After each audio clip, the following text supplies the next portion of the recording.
Right. Let us move on. We now come to the statement. Secretary of State for Transport. Thank you very much, Mr. Speaker. And I'd like to start off by welcoming the member for Orpington to his place on the opposite benches. And I'm sure the opposition will be interested in what we have to update the House with this afternoon, Mr. Speaker, because after 14 years of neglect, our inheritance was a railway that was failing its passengers, with cancellations at a 10-year high and punctuality that is consistently inconsistent across the network. Back in 2015, cancellations represented around 2% of all services, but thanks to our inheritance of extraordinary failure, that doubled to 4% when the last government left office. The situation is holding back our economy, stifling our businesses and making life miserable for passengers. That's why, as part of this government's public service reform agenda, we are pushing ahead with the biggest overhaul of our railways in more than 30 years. So I'm grateful to you, Mr. Speaker, for this opportunity to update the House today on the progress we are making. As members will be aware, the Passenger Railway Services Public Ownership Bill is making its way through the other place. It will allow the government to give 3 months' notice to the first private train operating company to be taken into public ownership, which we will announce as soon as royal assent has been achieved. But, Mr. Speaker, no one has ever pretended that public ownership alone is a silver bullet. For the people impacted by delays and cancellations who can no longer rely on the train to get where they need to, they don't care who owns the trains, they care if they are working or not. Under the model we inherited, no one could argue they were working. So we will soon launch our consultation setting out plans for unification across the railway. As part of this, Great British Railways, as the single directing mind, will plan services on a whole system basis to better deliver for passengers and freight customers, unlock growth and provide the services a modern, efficient railway should. This will lay the groundwork for the introduction of the Railways Bill later this session, which will establish Great British Railways and end the fragmentation that has hampered our railways for over 30 years of privatisation. But we don't want to wait for legislation. The government is already making improvements and already taking steps to deliver reform across the railways. I have appointed Laura Schoaf as Chair of Shadow Great British Railways, bringing together Network Rail, the publicly owned train operating companies and my department to drive better integration now. Working with operators already in public ownership, we are seeking to drive savings by eliminating duplication and deliver the improvements passengers want to see, such as allowing tickets to be accepted across those TOCs in public ownership during disruption. Shadow GBR gives us the tools to assess the structure of the timetable, question resource plans and review performance measures and targets. And we are using those tools to unlock the punctuality and reliability that passengers deserve across the country. For example, South Eastern Railway is now performing much better. Their cancellations are low, punctuality ranks amongst the top 5 operators contracted to my department, and, Mr. Speaker, that level of service will increase by 44 additional trains per day when the timetable is updated in December. That's what Shadow Great British Railway is delivering now. We are demonstrating what integration between track and train can deliver for passengers. Take those who rely on Euston Station, for example. Indecision on HS2 had left passengers with fewer platforms and greater overcrowding, victims of the so-called Euston Dash. Convening Network Rail and train operators at Euston in the interests of passengers is an excellent example of the benefits that our reform agenda can achieve. Euston now not only has an integrated station management team, but a 100-day plan of rapid improvements that puts the interests of passengers first and individual organisations second. Platform announcements are made earlier, crowding has been reduced, and yes, the advertising screens have been temporarily switched off. But, Mr. Speaker, delays and cancellations were not only inheritance. For 2 years, strike followed strike and disruption followed disruption in the longest industrial dispute on our railways. I have made it my priority to get round the table, reversing the previous government's antagonistic approach by resetting industrial relations and setting the pay disputes that were grinding the country to a halt. I am working with the sector to speed up training and accelerate the driver recruitment pipeline, which will reduce the railway's reliance on rest day working agreements and lower the burden on taxpayer. Settling this saga allows us to move forward with long overdue negotiations on workforce reform, bringing our railways into the 21st century. That is what moving fast and fixing things looks like, Mr. Speaker. We are putting passengers first, and today I can inform the House that since the resolution of the LNER driver disputes, we have seen green shoots emerging, with the number of LNER cancellations falling. Not only are cancellations due to a lack of driver resource have dropped to near zero as a direct consequence of getting round the table with unions, but revenue is £15 million higher for the recent rail periods this year versus the same periods last year. Overall cancellations are down from 7% to 5%, and LNER are running 100 more train services in the last 4 weeks than in the comparable period last year. Elsewhere, passengers will see a tangible impact on reliability in Northern rail trains, thanks to our agreement on rest day working. Hundreds more driver shifts have been covered this weekend, cutting cancellations now and in the long run. At Trans-Pennine Express, operator caused on-the-day cancellations averaged around 2% in the last year, compared to 5% in the year before they were taken into public ownership. On cross-country, we took immediate steps to implement a remedial plan to reduce their cancellations and get services back on track. Its reduced timetable has brought greater stability, and I expect even greater reliability as the full timetable returns today. These are, Mr. Speaker, early signs of what happens when a government gets a grip and puts passengers at the heart of decision-making. Resetting industrial relations is already having a direct impact on better services, but it will take time to pass all the benefits on to passengers. We have to be clear-eyed about the problems, but we are committed to full transparency. And I can announce today that we will be fully transparent with passengers by displaying performance data at stations to demonstrate how the railway is working and allow the public to hold us to account as we deliver change. And that's important, Mr. Speaker, because the railway is a promise to passengers from the moment they buy a ticket that the train will arrive on time, as the timetable says. And whilst there are encouraging signs, I am not naive to the reality that passengers will only see a broken promise so long as the departure board shows trains delayed and services cancelled. That's why I have approached this situation with the urgency it demands, focusing on performance today, bringing together industry to make clear that improvements which can be made now must be made now, and using every tool at our disposal to drive improvements as fast as possible. At the same time, the root of the problem grows deeper. Decades of muddled decision-making have left the railway fragmented. We have tolerated an unworkable system of track in one organisation and trains in another for decades too long. This government will turn the page on that chapter of fragmentation. I have wasted no time in kick-starting the long-term reform that our railway desperately needs. We have wasted no time in bringing train operating companies under public ownership. And as today's figures show, we have wasted no time in getting round the table with unions and making change happen now. That is what moving fast and fixing things looks like, and I commend this statement to the House. Secretary of State Gareth Baker. Thank you, Mr. Speaker. I'd like to start by thanking the Secretary of State for delivering her statement to the House today and for sharing an advance copy of it. I agree with the Right Honourable Lady that rail performance is a key concern to passengers throughout the country. And it is a fair criticism to say that a number of operators have consistently underperformed.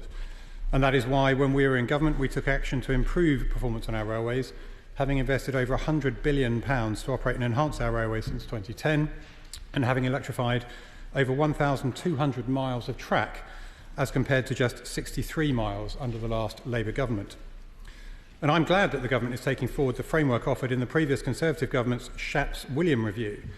Having a more joined-up rail network should indeed deliver key improvements. However, it is disappointing that the government has taken forward its plans for the effective nationalisation of the rail operators through the end of the private rail operator franchising, despite all of the evidence pointing to the fact that this will be contrary to the aim of improving rail performance. We know that while in some cases it has been necessary in the short term to bring rail operators into public control and not made the difference on performance that the government would have us believe.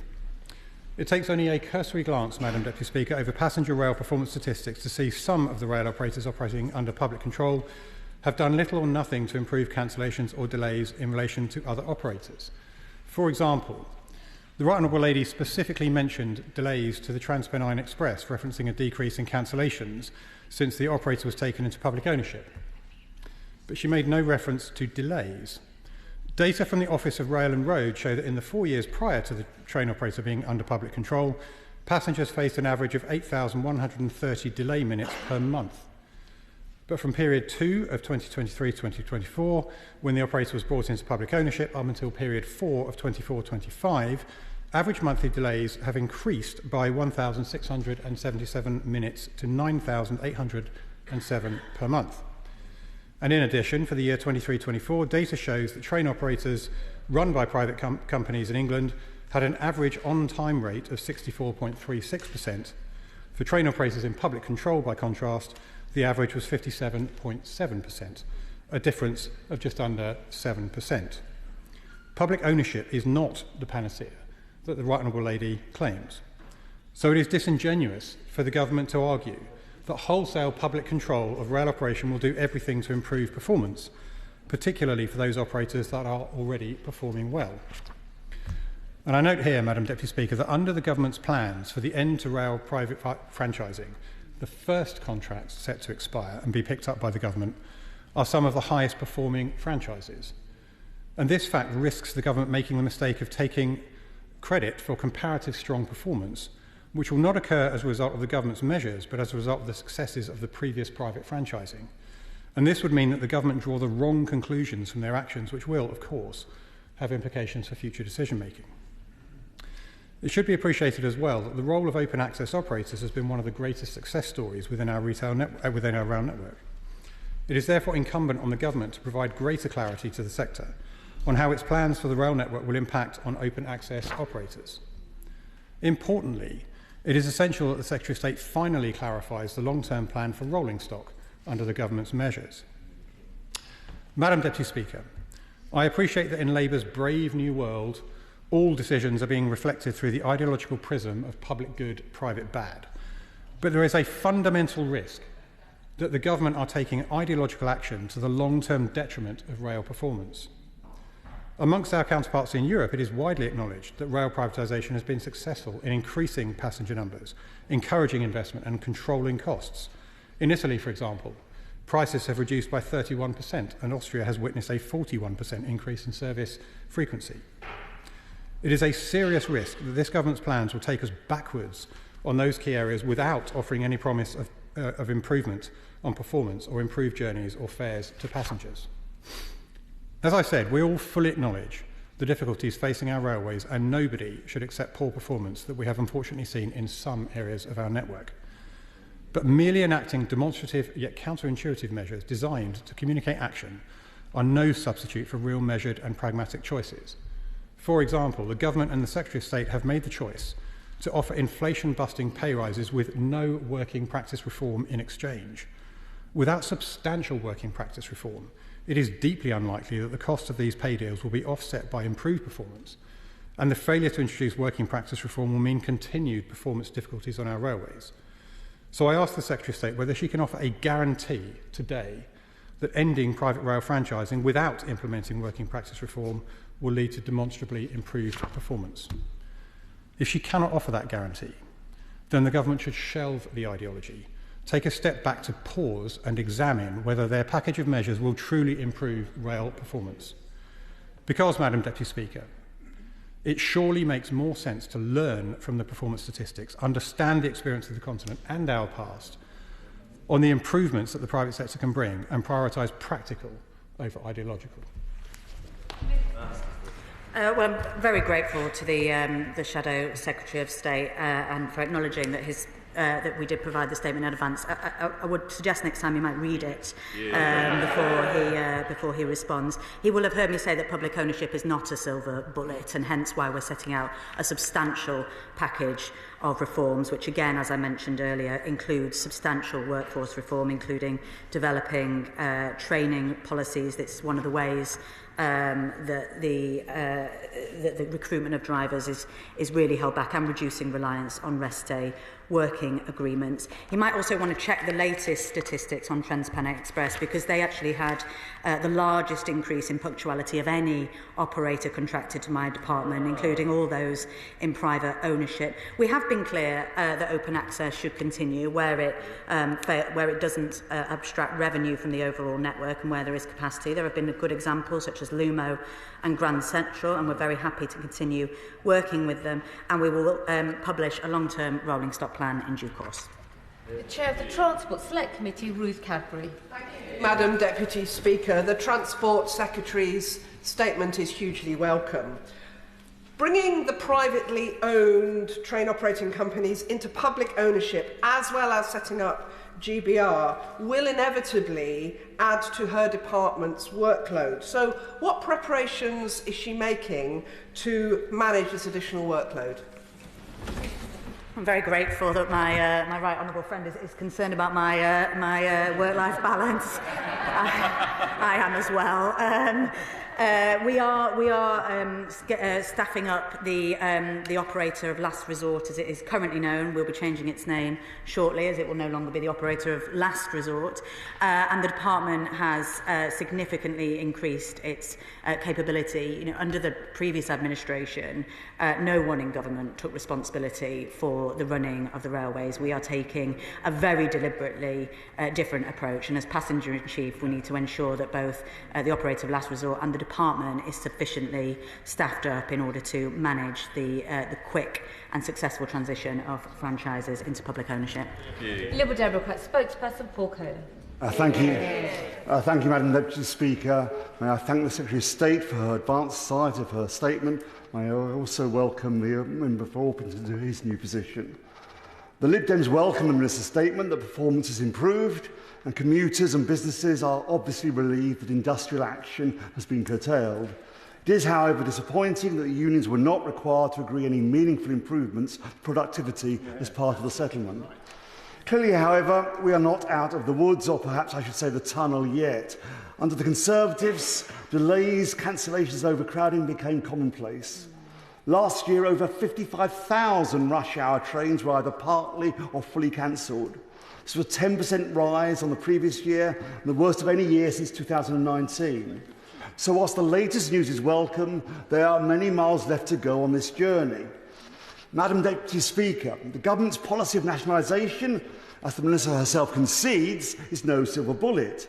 Earlier this year, the Office of Rail and Railroad found that 4 of the 8 least reliable operators with the highest cancellation rates are public. Meanwhile, the 3 most reliable operators with the lowest cancellation rates were private. So, Madam Deputy Speaker, can I ask the Minister 3 questions? 1, what steps she is taking to ensure that the worst rather than the best private operators are nationalised first? Secondly, where performance under a private operator is of a higher standard than the public sector, will the Minister consider extending their contract? And finally, given the still shocking level of accessibility on much of the network, can I also ask the Minister for an urgent update on the stalled Access for All programme and when it will be back on track? Thank you. I'm very grateful for the honourable gentleman's statement and questions. To confirm, we are working with the trade unions at the moment on productivity improvements. We are absolutely clear that some of the practices that are currently in place on the railways are not acceptable, and they are not fit for a modern, efficient railways. There was a side letter, an agreement to work through training improvements in the pay deal, and we want to make sure that that is absolutely delivered. But under the previous government's approach, not only did they not fail to deliver any workforce reform improvements, they presided over the longest industrial dispute in our railways history, costing the taxpayer and passengers hundreds of millions of pounds. He's right to point out that cancellations are high in the currently publicly owned TOCs. That's not least a result of the fact that the ones already in public ownership were already the worst performing, and we need to look at how they've improved under public ownership. But the real benefits will be brought about under Great British Railways when we are truly able to integrate track and train and deliver those improvements.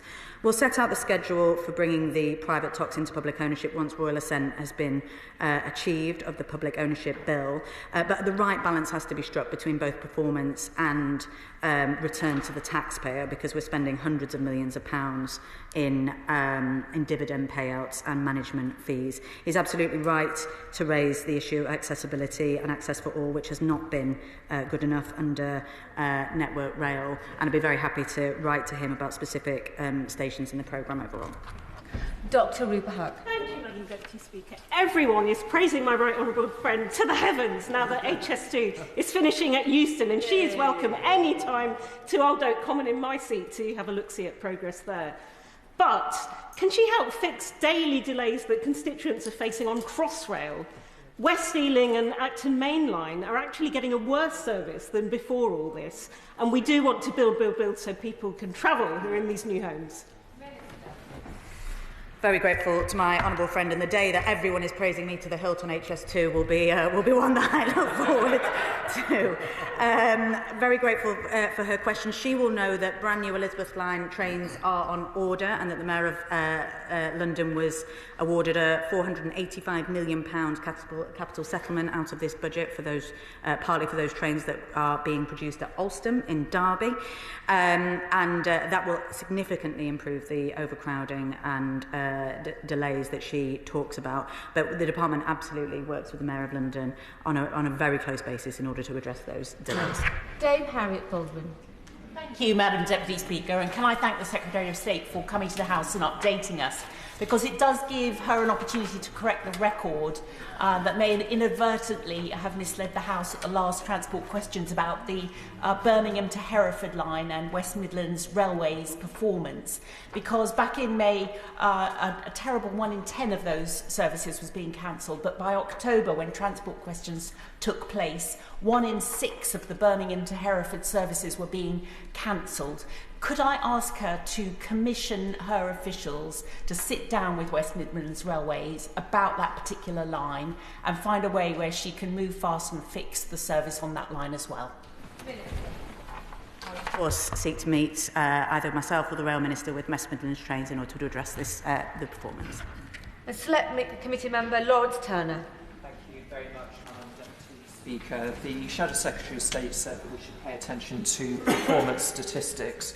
The figures that I obtained from the department show that over the last 7 years, there was a 35% increase in temporary and emergency speed restrictions on the network. Now, she does have a difficult inheritance, but can she set out for us today what work she is doing to refocus the industry on the hard graft of understanding, maintaining and improving our crumbling infrastructure? I'm very grateful to that question, and Shadow Great British Railways brings together both the department, Network Rail, and those operators already in public ownership to look at integration and ensure that our investment on the network is delivering improvements for passengers as quickly and efficiently as possible. That will absolutely look towards maintaining the network, which we will set out in the next control period and as we look towards the second phase of the spending review. Layla Moran. Speaker, may I welcome the gusto with which the Secretary of State approaches her work, and in particular her motto, which is to move fast and fix things.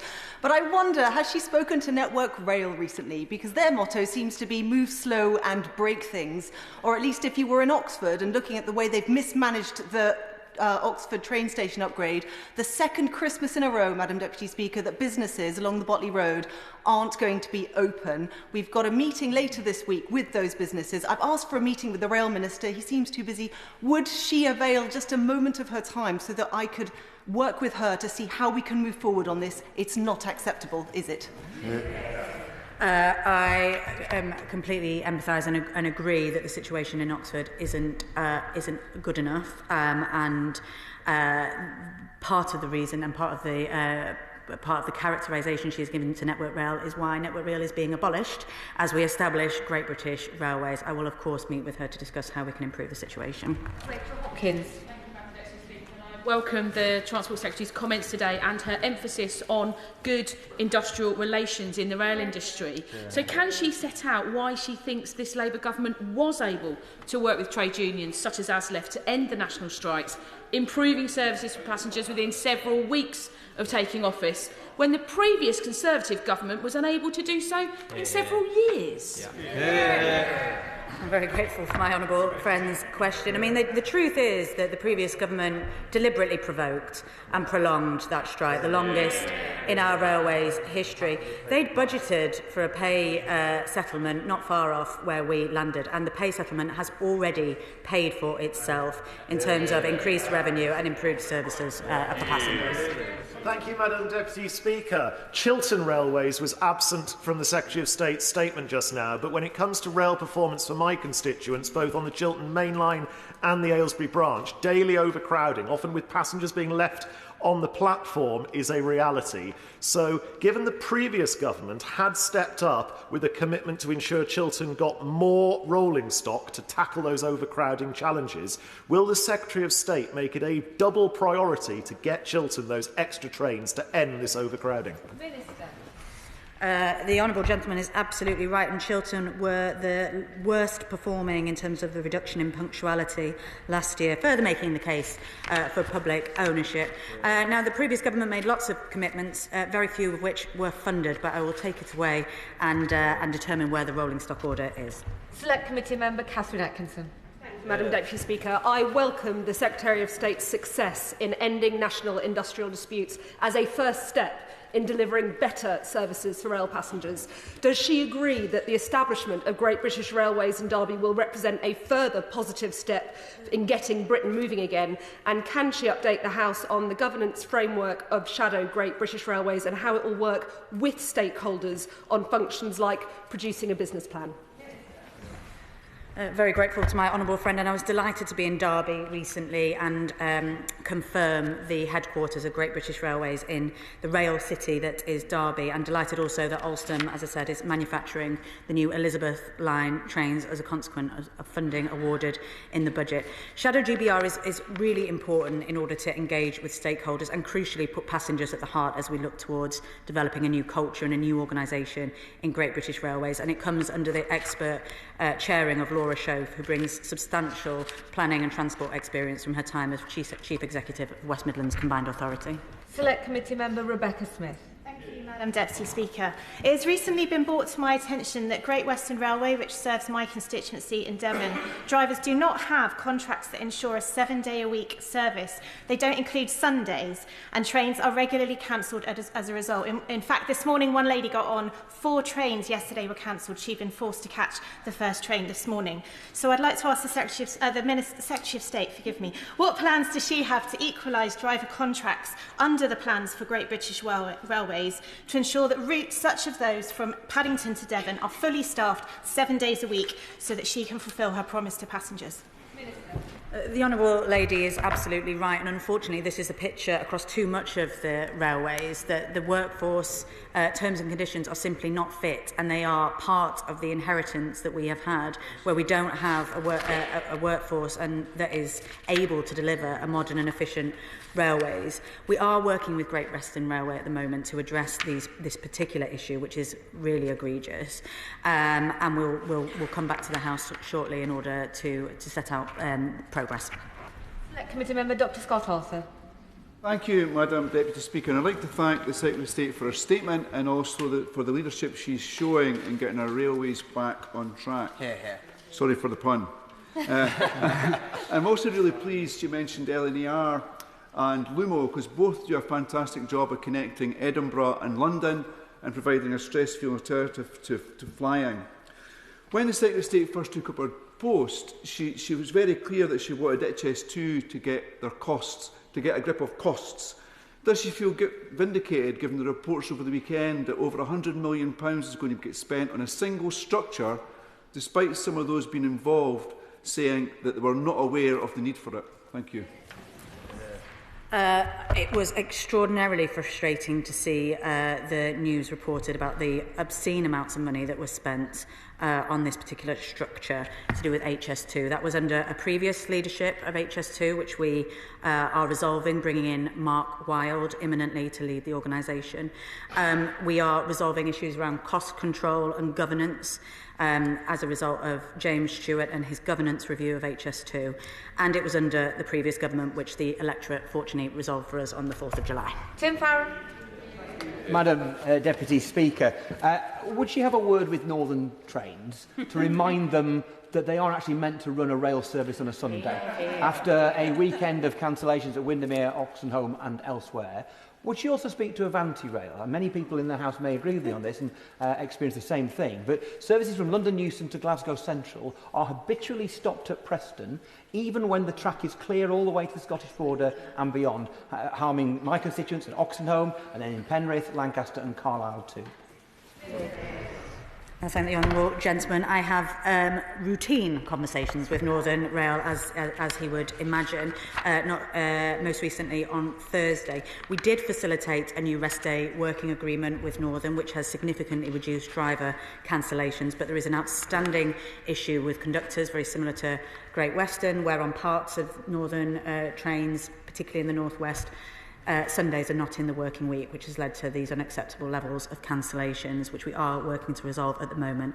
I will raise with Avanti separately the issue of stopping at Preston. Sally Jameson. Deputy Speaker, Doncaster has a long and historic relationship with the railways, and we are home to both the Mallard and the Flying Scotsman. The financial sustainability and the success of rail is critical to our local economy. On that basis, could the Secretary of State update the House on the net cost of the solution that she brokered to end the strikes? I'm very grateful to my honourable friend, and she's absolutely right that the strikes were costing us £20 million a day in lost revenue alone, let alone the economic impact of people coming off the railways and not making their journeys to work, to see friends and family or to visit other towns and cities. The cost of settling the pay disputes that was pervading our railways has already paid for itself. Andrew Morrison. What lessons has the Secretary of State drawn from other rail networks in other countries around rail performance and safety that has been acquired by virtue of the fact that many of them are now automated? And will she make herself a heroine in the South West by dealing at long last with the notorious Tisbury Loop west of Salisbury, which has added inestimable time to rail journeys to the far southwest and could be resolved at very little cost? Minister. Well, I will look into that issue for the honourable gentleman. It may be that the rail minister has to make himself a hero, and I'll ask him to meet with him to discuss that. Luke Charters. Thank you, Madam Deputy Speaker. They say money doesn't grow on trees, but apparently it flies out the window for a £100 million bat caves. Does my right honourable friend agree with me that HS2 should apologise for their fur-brain scheme? And how can we quickly learn the lessons for ensuring good taxpayer VFM as HS2 continues? Thank my honourable friend. I was absolutely horrified on entering the department to learn that there had been no routine ministerial oversight of HS2 in any sense of the word for some time. We have immediately established a cross-ministerial task force comprising myself and the Treasury in order to oversee HS2's costs, and I've written to the Chair to make clear that beyond safety, his first and abiding priority is to bring down costs. I've commissioned a governance review led by James Stewart, and we'll be looking at the structure of HS2 Limited, which has been too arm's length and too free to spend taxpayers' money for too long. Hobhouse. Deputy Speaker, GWR, who serves my Bath constituency, has been performing in the most disappointing way, to say the least, but especially on Sundays, cancellations, delays, the new norm. Engineering work, some of the problems, but train driver shortage is the biggest problem.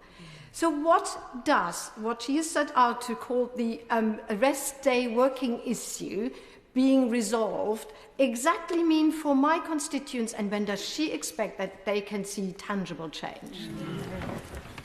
The problem is, across the entire railways, that we don't have sufficient drivers or staff, and that is why too many parts of the railways are reliant on rest day working agreements. We shouldn't have to rely on people volunteering to come on shift in order to run a Sunday service, and unfortunately that is the case at Great Western Railways. Now, we won't be harmonising contracts or terms and conditions as we establish Great British Railways, but we do need to get drivers and conductors onto modern terms and conditions that reflect the railway that we need. We are are attempting to address the specific issue at Great Western Railways, and as I said, we will come back to the House to update on progress soon. Jim Dixon. Thank you very much, Madam Deputy Speaker. At a recent meeting with me to discuss rail improvements for my constituents, the Chief Executive of South Eastern Railway, a nationalised company, as has been confirmed, was able to confirm for me that additional services between Dartford and central London are due to commence in December, as the Secretary of State mentioned. Can the Secretary of State outline any additional welcome improvements in services in the South East or other parts of the country to which we can look forward? I'm very grateful. As the Honourable Gentleman has said, we will see 44 additional trains per day on the new timetable in South Eastern. Cross Country has already restored its full timetable today, and we hope to see new timetables at Transpennine Express in the coming weeks as well. We've got procurements out for Transpennine Express and South Eastern, I believe, so we'll be seeing new rolling stock in due course as well. Lincoln Job. Thank you, Madam Deputy Speaker. In Spelthorne, we have the anomalous situation whereby you can only go so far into the constituency out of London before your Oyster card runs out, and you have to buy a train ticket for the last couple of stops. This anomalous situation means that major employers such as BP and Shepperton Studios are sending buses up the line to pick their workers up to come and do a day's work. Soon, the Secretary of State will be the proud owner of South West Rail and Transport for London and the Great British Rail. So on that basis, could she please make herself an absolute hero in Spelthorne and get Spelthorne into the Oyster Zone? Well, the Mayor of London is the owner of Transport for London, but we can absolutely work together and see whether anything of that nature can be achieved. I see no reason why we can't make progress on that issue. Alistair Strathern. Speaker, commuters at Arlesey and Hitchin stations in my constituency are driven to despair by the shocking state of Thameslink services, with delays and cancellations, an all too often feature of everyday commutes. I really welcome the urgency with which the Secretary of State has started to tackle some of the long-term causes of this, from industrial disputes to fragmentation. But the interim, will she meet with me to discuss how we can push Thameslink to do more to make sure we're finally making these delays and cancellations a thing of the past? Yeah, I'm very grateful. Govia Thameslink had an improvement of 3% in its cancellations on last year, but is still falling behind on punctuality. I'd be very happy to meet with him to discuss what more we can do. Graham Ledbetter. Thank you, Madam Deputy Speaker. Well, I welcome the Secretary of State's update on the UK Government following in the Scottish Government's footsteps in nationalising train operating companies. Labour cannot claim to be nationalising the railways while leaving the trains in private hands. Even with the passage of our bill, profits will continue to flow out of our railways to rolling stock companies, some based in tax havens, rather than being reinvested in services and infrastructure and consequently in performance. Will the Secretary of State take this opportunity to set out when she plans to bring forward proposals to nationalise the rolling stock companies and bring the railways back into public hands in their entirety? One of the purposes of this reform was to save the taxpayer money, and as we are bringing operators into public ownership as their contracts expire, it will mean no compensation. We'll also be saving the money that is currently leaking out the system by way of dividends and management fees. It wouldn't be fiscally prudent in this environment to be spending billions of pounds on nationalling the rolling stock, so we will continue with the current arrangement whereby private finance is leveraged in through rolling stock companies. Peter Swallow. Thank you, Madam Deputy Speaker.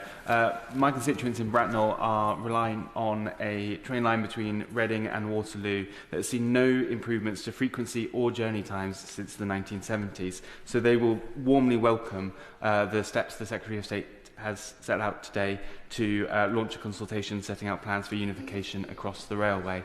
Does she agree with me that a modern railway system is an essential step to getting our economy growing? I absolutely agree, and for too long passengers have not been able to rely on the railways, and it has driven people off. We're seeing in the latest Transport Focus data that people are gradually starting to feel more confident in using the railways, but we have a long way to go to turn the tide on the last 14 years of failure. Sarah Dyke. Deputy Speaker, improved rail performance is of course welcome, but my constituents in Somerton and Langport aren't served by the railway at all. A family in Curry Rival recently wrote to me, and they're over half an hour away from the nearest train station, leaving them isolated from the train line. So will the Minister outline any plans she has to connect my constituents in rural areas to the railway? I'm very grateful, and we're setting out a long-term infrastructure strategy in spring next year, working with MHCLG and colleagues across government in order to ensure that we are unlocking the transport infrastructure that will benefit and allow us to meet our housing targets, but also improve rural connectivity. My department is also reforming the way we do appraisals to ensure that we are properly maximising the investment we make in transport infrastructure for economic growth and also tackling socio-economic inequality. Mark Seward. Thank you, Madam Deputy Speaker. Can I start by welcoming the Secretary of State's decisive action to end industrial action, to get the railways moving again, and to unlock the barriers to economic growth that we absolutely need to sweep away to get this country growing again. It's particularly welcoming to hear about the green shoots of recovery and the improvements in LNER's performance too. However, users at Morley train station, passengers at Morley train station tell me that the services are still unreliable. So can she update this House on what she will be doing to improve the reliability of the train services running through Leeds South West and Morley and the rest of the UK? Very grateful to my honourable friend. LNER's reliability has improved in the last year, but look, as I say, I'm not naive that we are there yet. These are only the green shoots of recovery, and the real improvements to these reforms will come when we can truly integrate between track and train. LNER on the East Coast is a perfect example of where the previous system was failing. Billions of pounds were spent on upgrading the East Coast main line, but with absolutely no improvement to passengers whatsoever. By integrating track and train, we can ensure that those upgrades to the East Coast main line are fully realised for passengers, and the timetable and the service for LNER improved. Lisa Smart. Thank you very much, Madam Deputy Speaker. My constituents have to rely on two of the most unreliable train operating companies of Northern and TransPennine Express, and too many of them are having to drive to get to work on time or get a taxi to get back in time for after-school club. When does the Secretary of State think my constituents will have the confidence to go back to using the train rather than needing to use an app on their phone? The Honourable Lady is absolutely right, and Northern and TransPennine Express serve my constituency as well, and some of the most deprived parts of the north of England, so it has not been good enough. TransPennine in particular has seen significant improvements since being brought into public ownership, but neither of them are where they need to be, and we're working really closely with them as a priority through the operator of last resort, both to drive efficiencies, but crucially to drive performance. I was really struck when I met with Network Rail and some of the MDs of the worst performing operating companies that they made clear that the previous levels of performance had simply been tolerated and accepted as normal across the industry. They are under no doubt under this government that that level of performance will no longer be tolerated. Josh Fenton-Flynn. Thank you, Madam Deputy Speaker. My constituents in Calder Valley are also sick of the performance of Northern Rail. In July, the Department for Transport issued a breach of notice to Northern Rail because of their underperformance that Northern Rail's Chief Operating Officer said was not good enough. Will my honourable friend confirm to me that she will prioritise getting Northern Rail back on track? Very grateful to my honourable friend, and we can hear from the House how much of an impact the service and the levels of service that Northern Rail is having. Andy Burnham texts me every Monday about the performance on Northern trains, so I can assure him it is a priority. Liz Sowell-Roberts.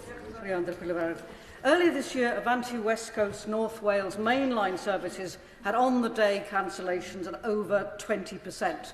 Their timetable is yet to return to pre-COVID standards, and there were no direct connections with London on Saturday. Given that Avanti West Coast contract runs to 2026, What is she doing to ensure a reliable mainline service for the people of North Wales? Well, my views on Avanti's performance are pretty well known, I think. She's absolutely right that it's not been acceptable.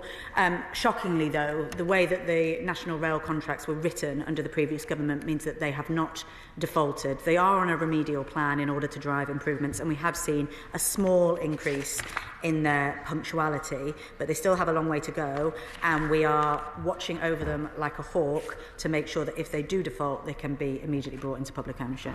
Josh McAllister.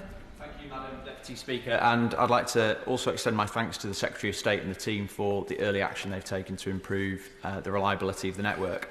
My constituents struggle with two lines. One is the Cumbrian coastline, where I'd like to ask the Secretary of State for any update on the ongoing dispute around conductors, which is adding to a lack of reliability in the system for those in places like Whitehaven and Workington.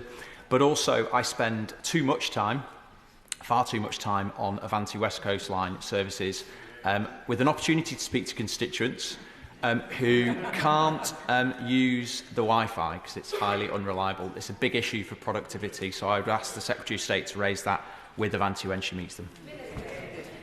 I'm very grateful, and Wi-Fi is one of the examples of passenger experience that we are really clear needs to be delivered through Great British Railways. I get East Midlands Railway, and it's even worse on that line. I'll be very happy to raise that with Avanti. And as I say, we are in the process of attempting an agreement that we can facilitate with Northern on the conductor issue that he mentions in the northwest, where it is the most egregious example of working terms and conditions being outside of a normal working week. Max Wilkinson. Thank you, Madam Deputy Speaker. I'll join the chorus of those talking about GWR's absolutely shocking Sunday service. Their timetable is a work of fiction, akin to Chuggington, which I often watch with my daughter. Were that the only problem that my constituents face, then we might be able to look past it. However, the lack of carriages on trains home on a weekend, on a weekday, is a huge problem. My colleague, the member for Tewkesbury, recently used some choice language, which I would urge members to look up online. I may not report those in the House. However, the lack of carriages, we often find that there are half the number of carriages that we need to actually get home. I experienced standing by the loo for 90 minutes until Stroud recently, which was an unpleasant experience shared by many others on the train. What will the Secretary of State do to reassure me that GBR is going to solve this problem? Well, again, the current fragmentation of the network means that we have dozens of different types of rolling stock across the network, all procured by different operators at different times, and it means they're not interoperable between operators and can't be moved around the network precisely when there's issues like the Honourable Gentleman describes. With the establishment of Great British Railways and a long-term rolling stock strategy, it will mean that we can procure fewer types of trains and start to move them around. I will take that specific issue of short-form trains on Great Western Railways and write to him with what action can be taken. Richard, quickly, can you confirm that you were here at the beginning of the Minister's statement? No, I wasn't there. Andrew George. Madam Deputy Speaker, I welcome the Secretary of State's statement today, and particularly the sentiment about putting passengers first and getting a grip. The mention of HS2, I think, is one which those who are served by Great Western, which has already been heavily criticised this afternoon, in South Wales, but also down to the main line to Penzance in my constituency, will be aware that we're getting none of the benefits of HS2, but a lot of the disruption as a result of the work in Old Oak Common. I wonder whether the Secretary of State would be prepared to meet with those members of Parliament who are worried about 6 years of sometimes severe disruption to their service, which they are the prospects of which are very much ahead of them, and whether we could minimise the impact. Yeah, I'm very conscious of the disruption that will be experienced by passengers coming from the southwest, and we're putting in place plans that trains could come into Euston rather than Paddington, but it's undeniable that there will be substantial disruption during the Old Oak Common works. I or the Rail Minister would be happy to meet colleagues affected. Honesty goes a long way. Richard, quickly. Thank you.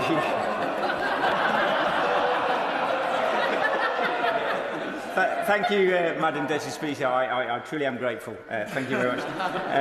I was going to say my train was late, but that wouldn't actually be true.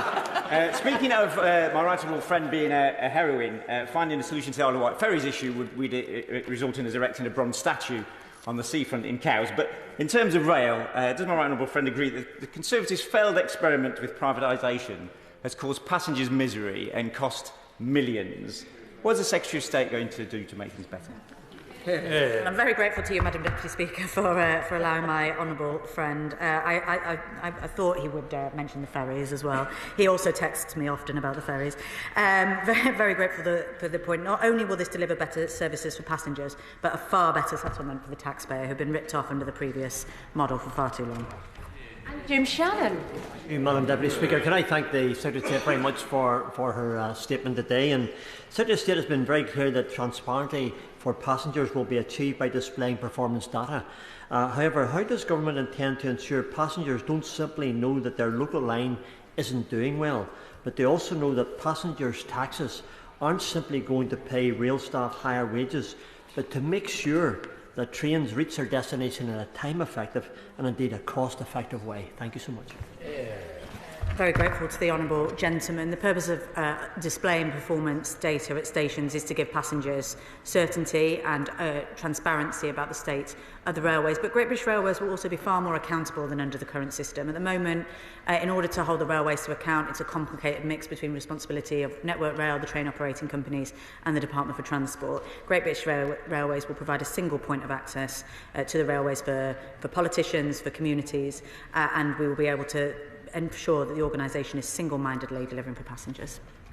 That concludes the statement. I give the front bench a quick moment to swap over.